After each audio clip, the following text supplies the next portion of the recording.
Tea Time Disc Golf. This is Steve Braud with Andrew Fish. Welcome back, everybody. And we are at the beautiful Blockhouse Disc Golf and Country Club in Spotsylvania, Virginia. And we are coming to you with part 2 of round 3. We're going to go ahead and do the back 9 of the dark side. This is going to be our last 9 that we'll play on the dark side. Everybody's familiar with the course by now. Don't lose focus.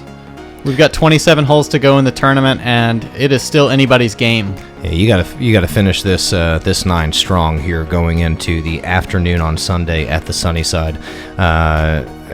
Obviously, that's moving time is playing the sunny side, but you just got to maintain and not lose your composure here on the back 9 of the dark side.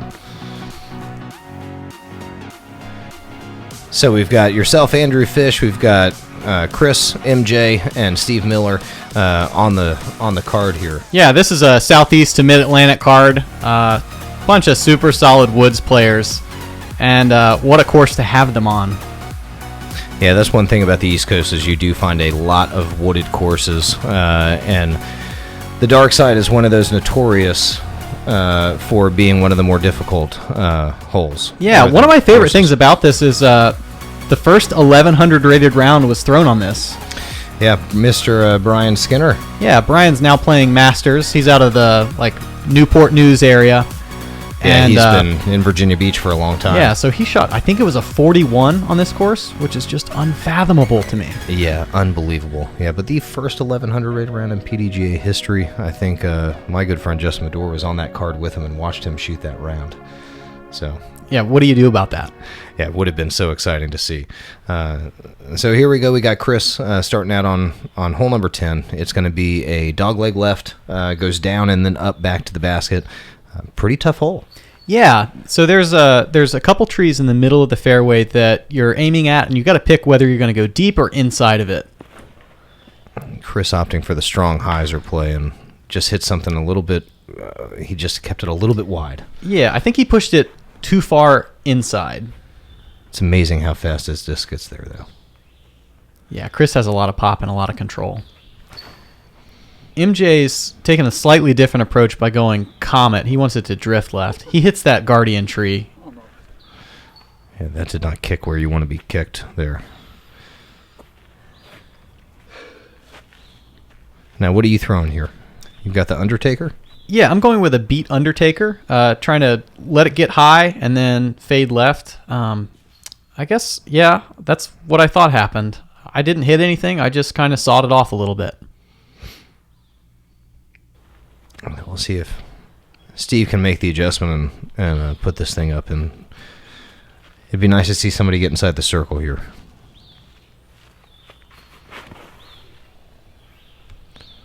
And that was inside just a little bit too. I think that you guys made the same mistake there of just cutting it inside just a little bit early. Yeah, it's a very precise shot, one that you kind of have to go out the day before the tournament, practice it, dial it in, and then kind of not think about it when you're throwing it. Yeah, that should be good for his 3. Yeah, good honest run by Chris.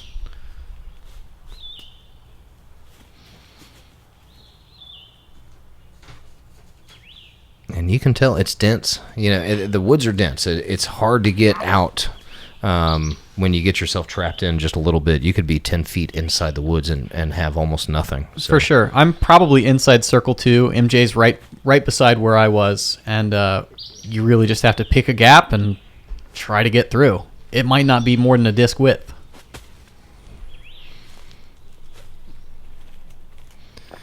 Steve giving an honest bid, but just missed it a little bit right. Now this is going to be for you to save your par. Yeah, just outside the circle.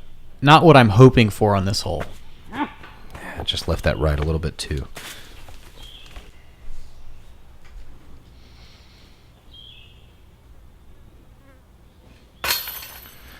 So an unfortunate bogey on hole 10, and the rest of the guys should be cleaning up their pars here.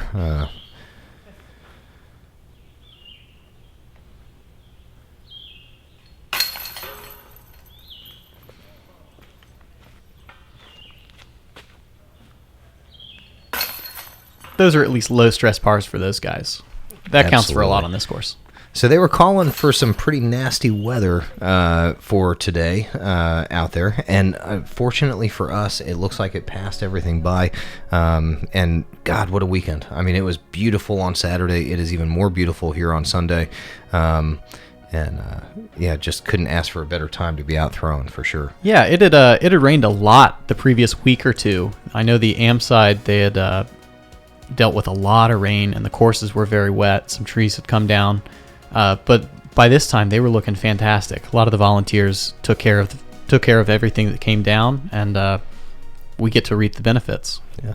So this is hole number 11. This is your hole. This is a fish hole, and certainly is not easy. You got to turn something to the right. You got to get it to kind of cook down this fairway without leaking too far right or left. Otherwise, again, you're in trouble because you are playing in the woods. Yeah, Chris has done a really good job giving that a lot of height. He actually snuck through the inside late, but he's probably close to circle's edge with an opportunity for bird. And MJ going purple banger.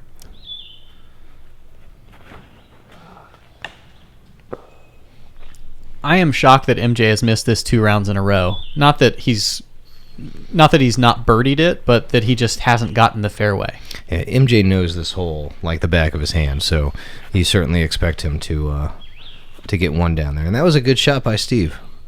Yeah, that's exactly the shape you want. He might have gotten an unfortunate route there. Yep. Otherwise, he could have been 20, 25.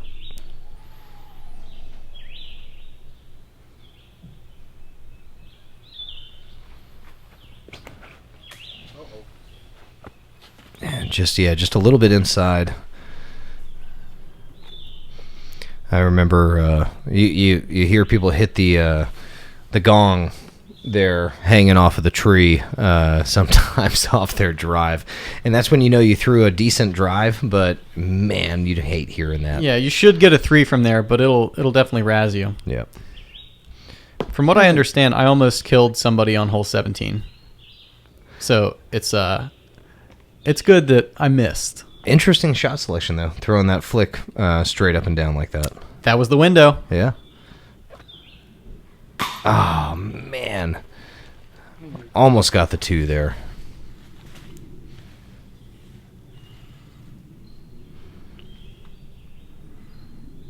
MJ needing this, and he hits it. That's a really good par save.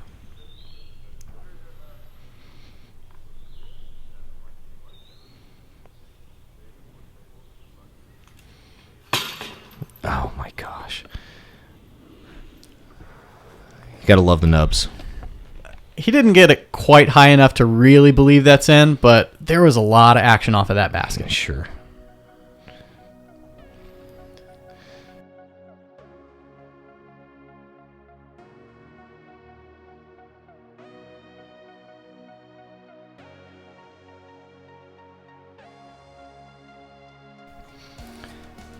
All right, so hole 11, not a whole lot of action. Everyone ended up taking pars there.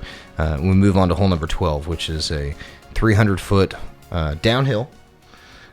So I think that a lot of people are going to be throwing putters, possibly a nice mid-range shot down, and just try to get it settled down next to the basket. Yeah, I think the idea here is start something flat, maybe a little bit of hyzer, get it to drift right a little bit, and hit near the tree, maybe 30 feet short of the basket. MJ doing taking out his purple banger again. He is mean with that disc. He's right up next to that tree, but should be inside the circle putt.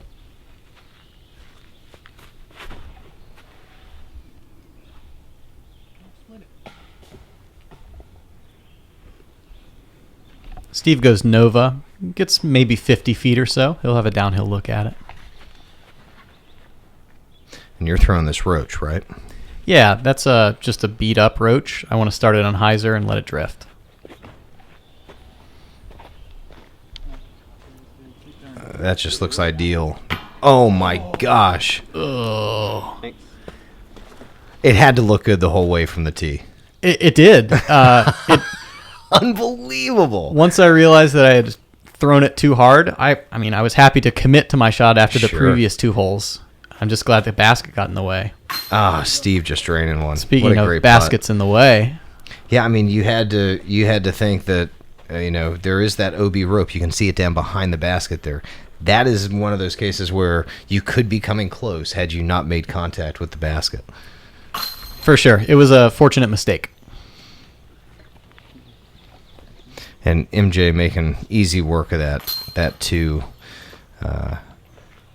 And Chris obviously right down there next to the basket.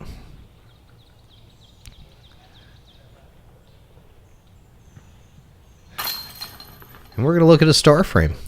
Yeah, definitely some nice putts by MJ and Steve to get that going.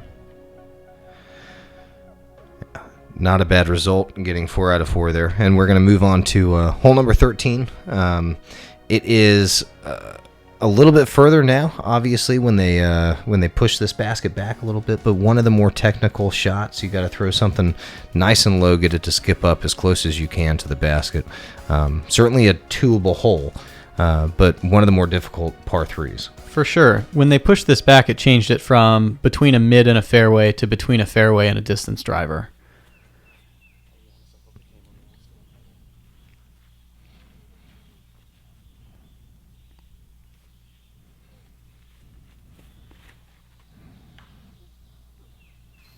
There is OB that runs in the middle of this fairway. I think that he should be fine. Yeah, Chris was able to carry that. Yeah. It was a mistake, but he got away with it.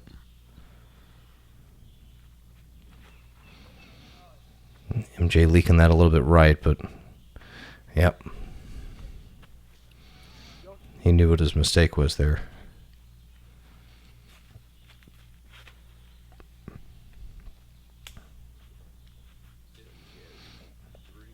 Yeah, Steve just not getting it up in the air, and he knew he leaked it a little bit left.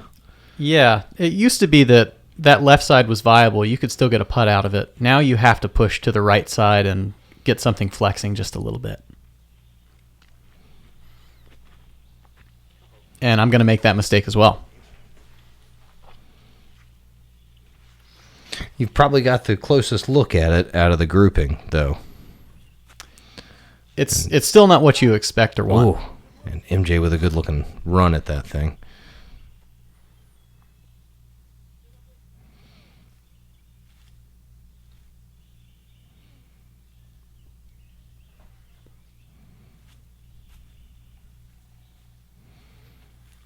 So 3 pars so far, and we'll see if you can't cash this in for the birdie.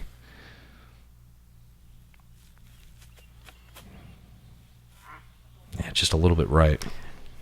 Yeah, that was probably 50 or so. Not something I expect to make. It would be a nice bonus. So good comebacker. Everybody else is going to clean up their pars here.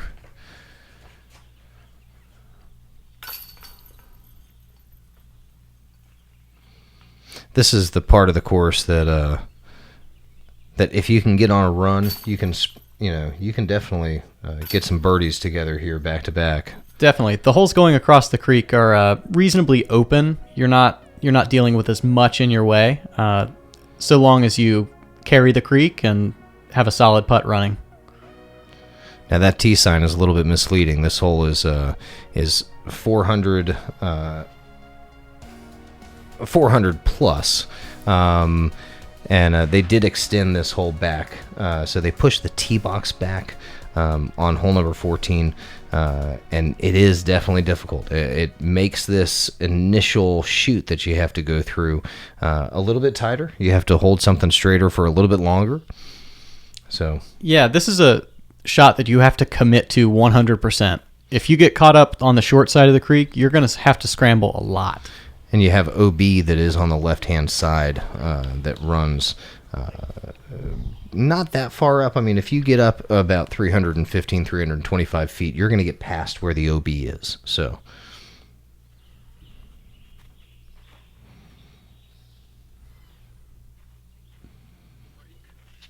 thinking he threw just about the perfect shot, and it clipped that branch. Yeah, that had really nice shape and speed to it.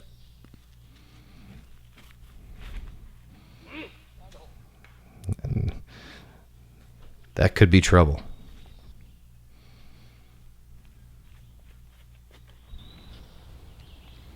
there you go, getting something to flip up nice. Get a good skip here. That's a good shot. Yeah, it needed a little more height, but it's an open putt. That's about all you can ask for on this hole.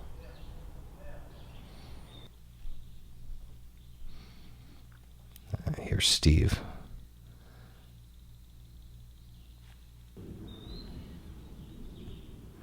So Steve was short of the OB, which is good, but did have to kind of throw something out there. He's going to have to hope to make a big putt to save par. It was still a good scramble. Yeah. From where you are over there are not many good angles. Oh, man, MJ just a little bit low.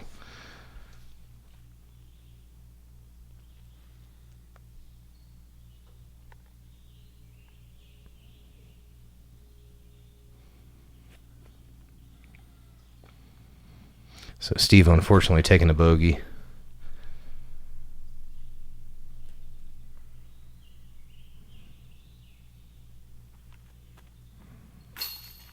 Great putt.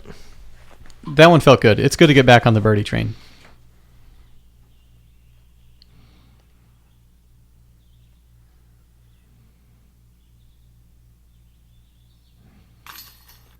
Yeah, so there haven't been that many birdies to be had so far on this back nine, and hole 14 was not the likely subject for you and Chris to pull off getting the birdie on. No, that one's going to play sneaky long and difficult. So we're going to end up, Steve Miller ended up taking a bogey there at MJ with his par, and we're going to move on to hole 15. Yeah, we went from one of the much harder holes to arguably the easiest hole on this course. It's pretty open. There's some OB to carry, but there's not many branches or trees that are truly in the way. You throw a nice straight putter or mid-range, and you expect to get yourself right underneath the basket. That's what you're looking for. Yeah. And you got the uphill, too, at the end of this thing. So it's hard to get too far past the basket and get yourself into trouble. So we'll see what Chris is going to do with this PA4 here.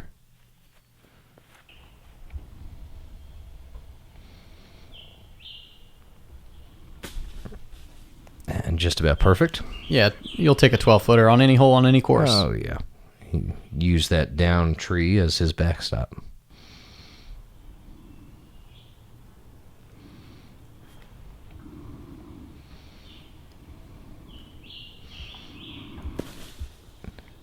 Exactly the same shot. Yeah, I think our discs might be touching there. Yeah, very good.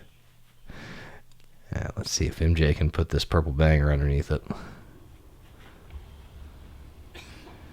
He's so comfortable with that disc. So far, a clinic on how this hole is supposed to be played, because that was an excellent shot.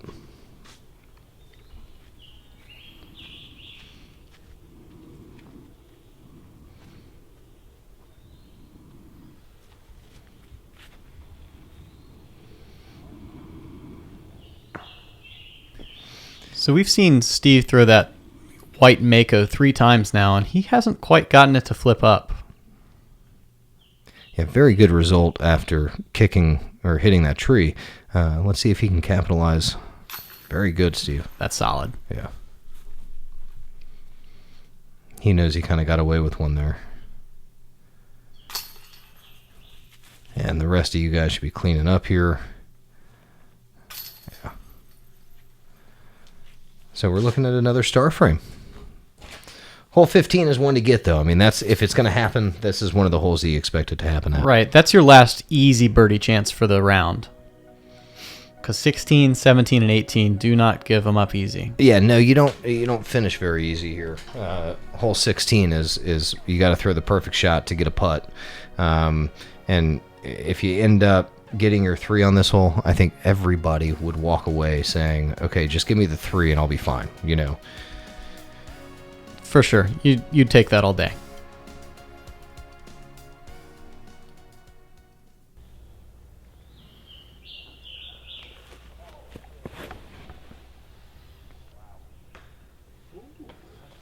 Not bad. Yeah, that's a really good touch by Chris. He ends up probably 60 or 70 and looking at it on the same level.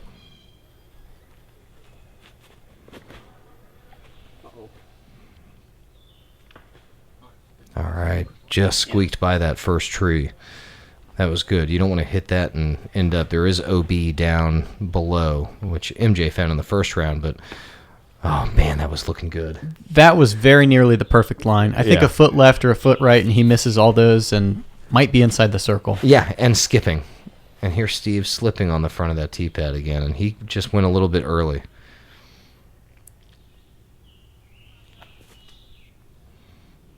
And a fantastic up. Just manufacturing shots. You know, that's what you have to do out here.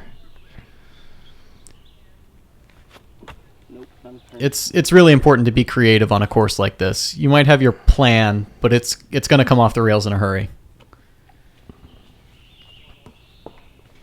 And MJ should be fine with that.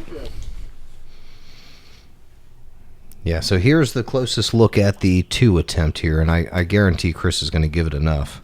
Oh, wow. That might have dropped in. It sure looked good, but while it was tracking there. So everybody is going to clean up here and take a 3, which isn't bad. I mean, I think that everybody's going to be pretty satisfied with a par result. Yeah, in some cases, you might actually find this score is more like a par 4 than a par 3. It's a 3.5. It's got to be between this and possibly hole 18, the hardest of the par 3s on the course. That would be fair. Yeah. So we'll move on to hole number 17, and hole 17 is it is a dogleg right, and it goes down a slope. Once you crest this right-hand turn, it goes down a nice slope to the basket. Certainly gettable, but very tough to get down to the actual basket. Yeah, I find that this always moves right more than I think it does. Mm-hmm. So Chris going back to the flick here.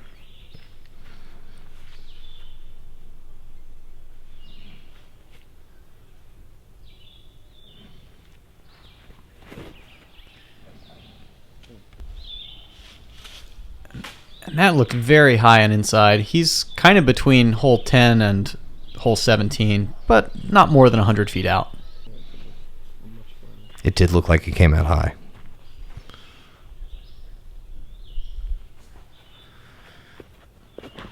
And ripping on a Comet. And just get that thing to turn. All right, pin high. Yeah, pin high, maybe 40 feet to the left. Amazing that it filtered through all that.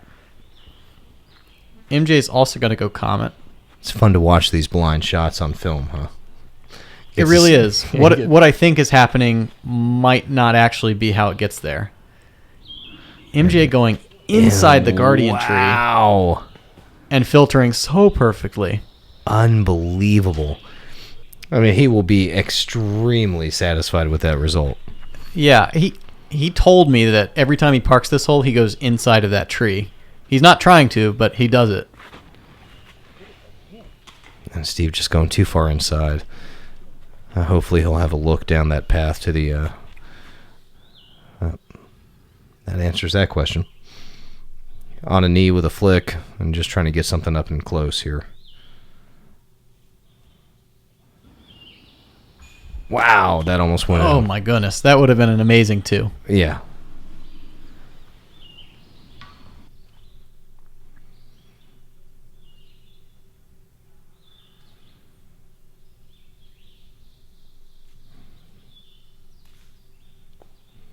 And nothing too exciting, but Chris is going to walk away with his 3. You look like you're dealing with some branches there. Yeah, I've got to choose over or under on a couple of things. Out of my hand, I thought I had it. Yeah, almost.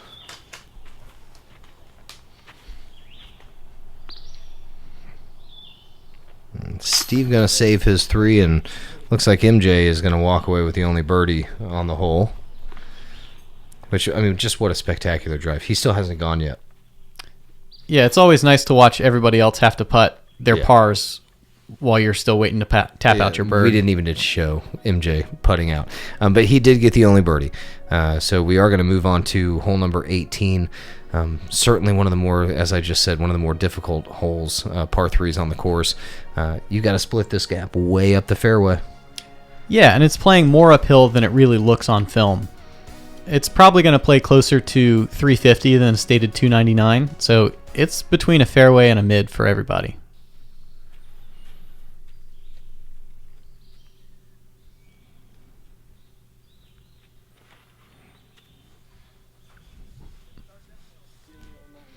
And MJ getting his Comet up there pretty far. He gave it good height, and that right side is sometimes fairly forgiving.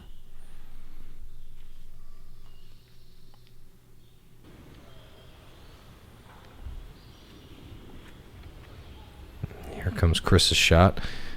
He made it through those trees, and well, he's going to be sitting right there. That's a great looking shot. Yeah, I want to say that's an F5, and he's actually thrown it deep on this basket. That's uncommon. Yeah, very hard to do.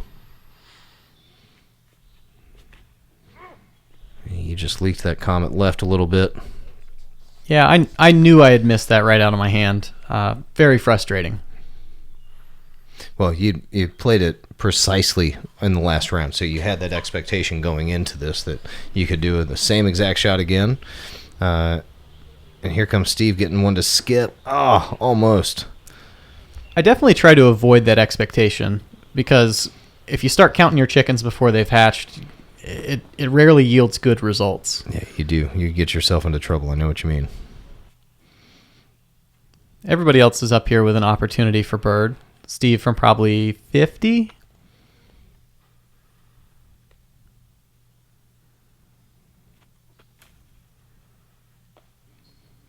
It's great to have the two putt. I mean, regardless of how far away you are, it's always nice to have that two putt. I could definitely see MJ taking advantage of this.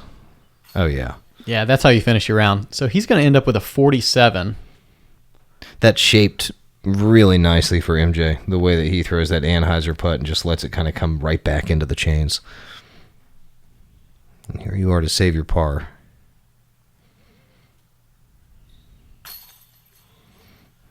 All right.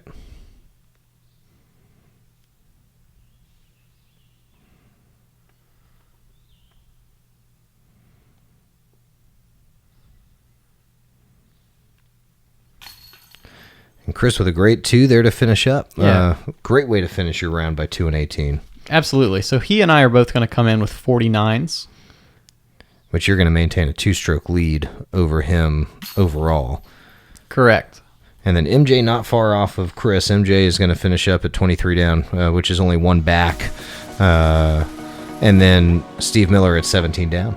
Yeah, Steve had kind of a frustrating round for him, but he wasn't playing poorly.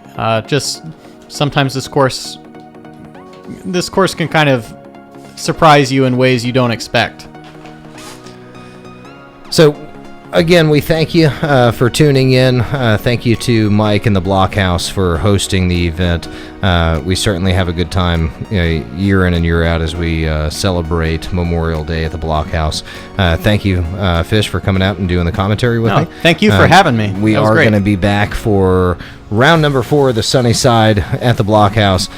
Get ready for some unbelievable action. I can promise that it will not be disappointing. And thanks to Tea Time Disc Golf, the guys out there doing their job and getting all this great coverage for us. Thank you for watching. Click subscribe and like. All right, guys.